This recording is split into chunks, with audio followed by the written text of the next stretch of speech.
Carol Gorges says her life changed the first time she visited the juvenile detention facility for a chapel service in 2014. She says she felt experience in her very soul. At the time, her main volunteer work was spent in youth ministry and the parish school at her church, St. Elizabeth Ann Seton. But Carol would return to the detention facility the following year. She became a volunteer Bible study teacher through Youth for Christ and St. Dismas Ministry to the incarcerated, programs through the Wichita Diocese. She visited teenagers in JDF and Sedgwick County Jail.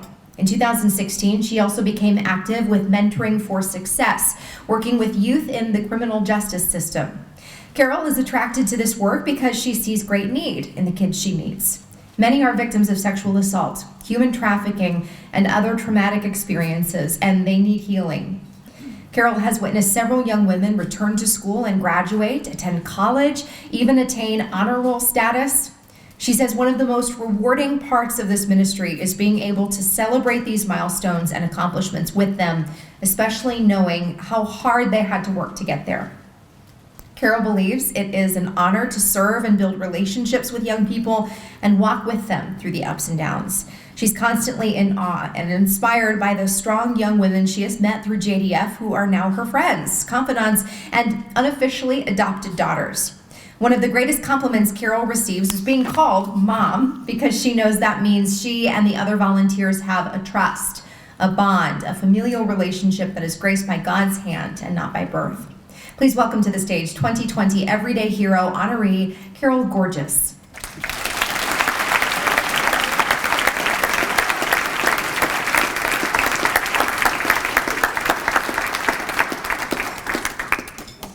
Good evening.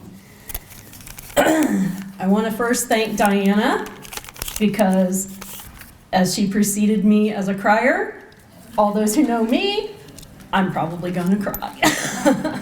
So I apologize in advance, but as I was listening to that being read, it hit me again because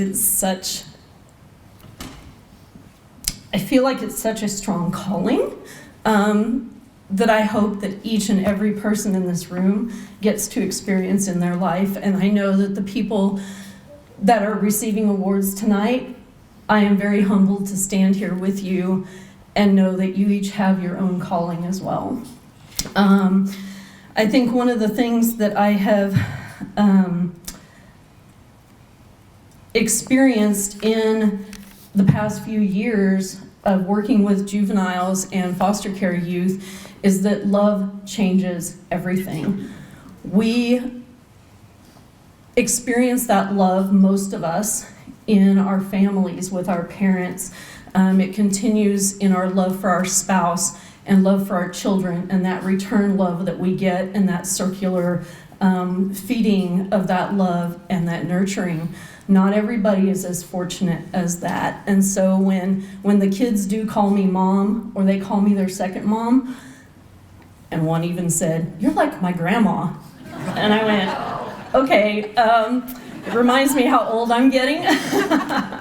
But it is very deep, and building those trusting relationships are something that many of these kids do not get. And the Mentoring for Success has, I'm sure that Ben can testify to as well, not everybody is dealt the same hand in this life. But love certainly changes everything. Our beloved Saint Mother Teresa of Calcutta had a saying and a quote that comes back to me very frequently. She said, "Not everyone can do great things, but we can all do small things with great love." And I feel like that's what I do, and what everybody else in this community does, is we do small things with great love, and then that's what changes our community. Thank you all very much. This means like so much to me.